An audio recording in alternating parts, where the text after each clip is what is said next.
Okay, guys, big news out of the Ukraine-Russian war. General Vitaly Gerasimov was killed the other day, but what's interesting is how he was killed.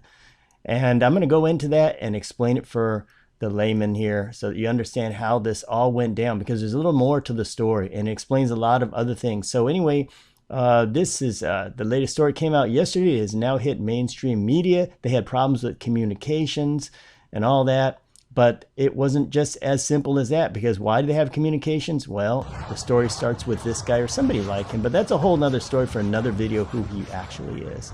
But what happened is they blew up the Kiev tower and they blew up the 3G, 4G towers and all of that with all the rocket launchers.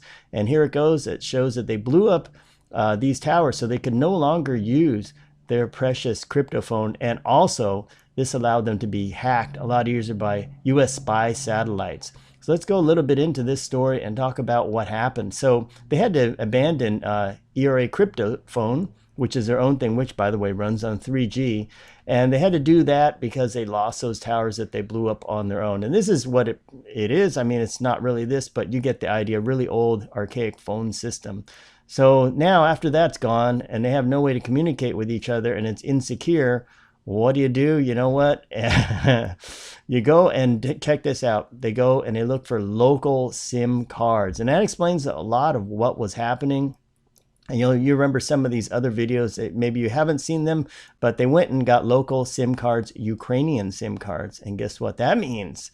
You know what? Rule number one, do not get Ukrainian SIM cards when you're the invader, because you just shouldn't do that. Anyway, so they went in and they tried to get stuff at Techno House. This explained why he was trying so hard to get into Techno House. This is an electronic goods retailer right here. But instead, what he should have done is just gone over here because they have it too. It's a lot easier to get. So anyway, the next thing that happened is they were able to spy on them, find a location, and you know what's going to happen next. You got your location. He might have location services on. It's very easy to find people's location. And then it's time for Baraktar. There's the news, guys, and hope you enjoy.